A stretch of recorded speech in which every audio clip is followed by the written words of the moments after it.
Барлықтарыңызға қайырлы күн. Менің мамандығым бұрғылаушы, яғни әртүрлі жерлерде бұрғылау жұмыстарын жүргізу. Алдарыңызда екі бұрғылау қондырғысы макеті ZIF 650 SKB4. Яғни бұлар тек қана уран өндірісінде қолданылады. Қазіргі заманға сай бұрғылау жұмыстарын SSK жинағымен жүргіземіз. Сондықтан SSK жинағына көшейік. SSK негізгі ішкі және сыртқы жинақтан тұрады. Алдарыңызда сыртқы жинақты макеті. Оның негізгі құрамын айтсақ, жынысталқандаш аспап, кеңейткіш, оның ішінде центратор, сыртқы колонкалық құбыр, арнайы өзгерткіш және реликт өзгерткіш. Алдыңызда ішкі жиыны подшипник түйіні.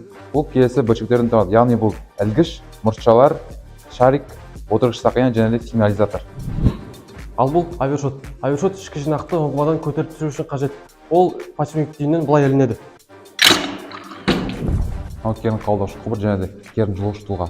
Керін жылғыш тұлға бұл керін жылғыш сақинаны және тірегіш сақинаны тұрады.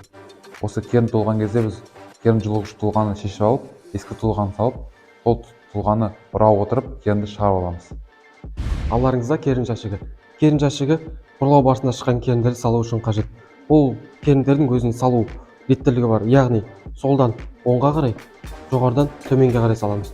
Ал керін жәшігінің құжаттауына келетін болсақ, ол метраж тереңдігі, басы, аяқталғаны, аймақ атауы, ұңғыма нөмірі, күні және керін жәшігінің нөмірі жазылады.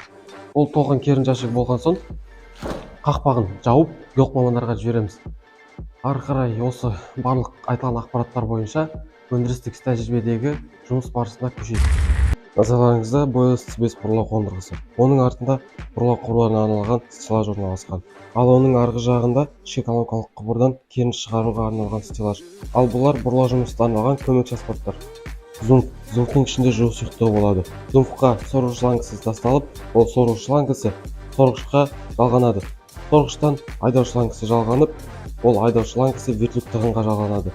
Вертилік тығыннан снаряд құрамымен жылу сұйықтығы өтіп, жынысталқандаш аспапты суытады. Келесі, ішкі колонкалық құбырдан жыныс өзекті, яғни керінді қалай алып шығамыз.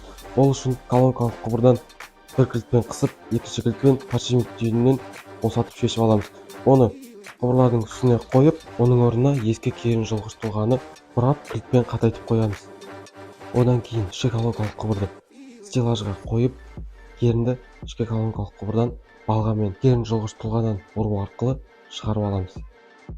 Ішкі керін қабылдағыш құбырдың ішіндегі барлық керін шыққанына көз жеткен соң, оны бұрғылау құбырларының үстіне қойып, қайтадан керін жылғыш тұлғаны шешіп алып, онына подшипник түйінін бұрап, кілтпен қатайтып қоямыз. Ары қарай стеллажда тұрған жыныс өзекті шелектегі су арқылы жуып, оны керін жәшігіне салып құраттаймыз.